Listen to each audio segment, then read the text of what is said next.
In this lesson, we're going to take a look at the family of functions for the function g at x equals n times the cosine of x, where n is any integer.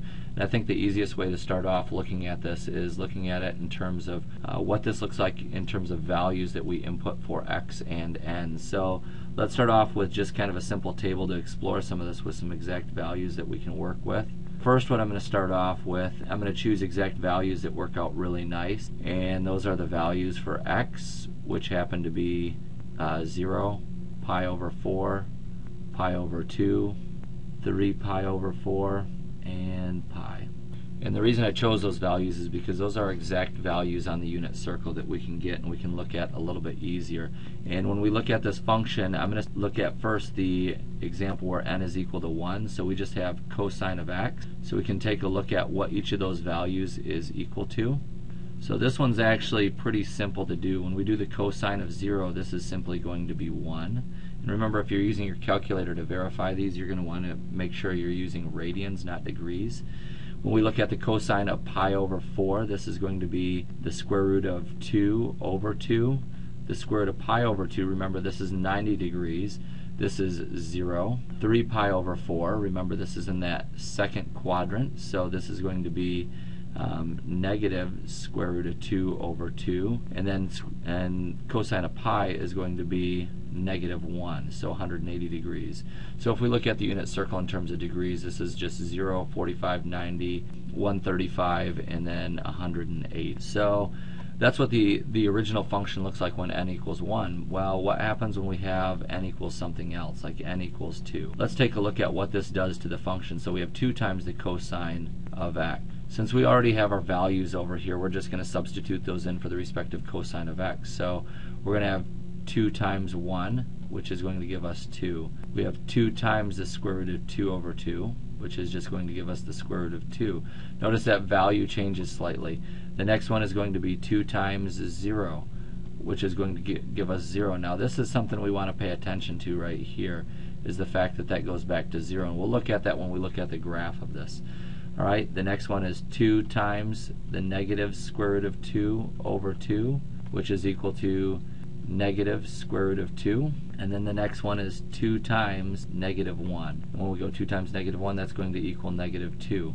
Alright, so that's the example for n equals 2. Now the next one that we want to take a look at is this right here when n is equal to maybe something larger, like n equals 6. Let's see what happens with this. 6 times the cosine of x. Well, again, we're going to use these exact values right here since we already know what the cosine of x is, and we're just going to multiply each of those by 6 for our table. So we're going to have 6 times 1, which is going to give us 6. We're going to have 6 times the square root of 2 over 2, which is just going to give us 3 square roots of 2.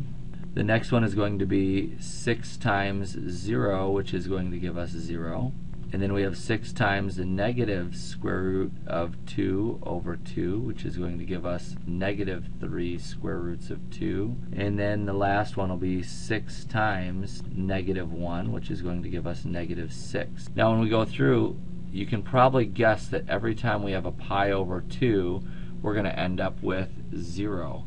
And there's something that's kind of neat about this, and when we look at the graph, I think it'll bring it to fruition and help us understand what is happening here.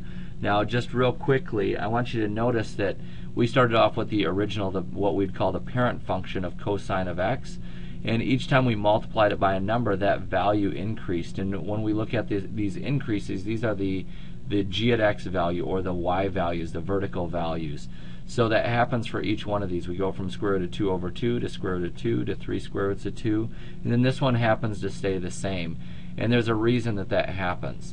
So why don't we take a time out and then we'll look at the actual graph using GeoGebra to kind of explore this. Now let's use GeoGebra to explore these functions graphically, and I think the easiest way to start off is just talking about the basic cosine function, which we started with last time, which is this one, g at x equals 1 times the cosine of x, which is really just the parent function cosine of x.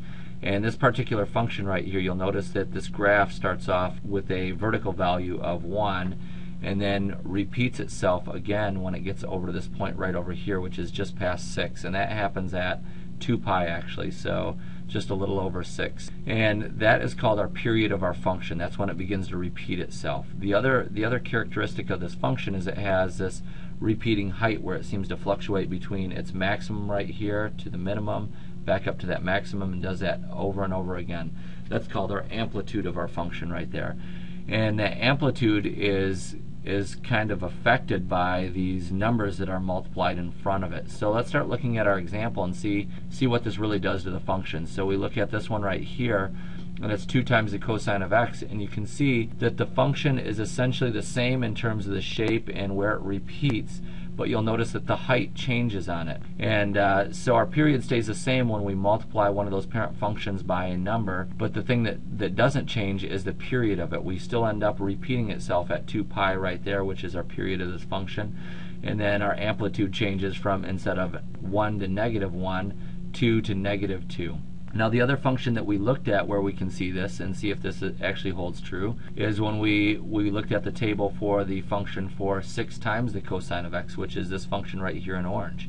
And you can notice it's the same function over and over, and you'll notice that these functions all converge right here at this point where it crosses the x-axis, and that actually happens when we have multiples of pi over 2, or maybe I should say odd multiples of pi over 2. So this would be pi over 2, this would be 3 pi over 2, so on and so forth, and it would repeat itself where it crosses in that same spot.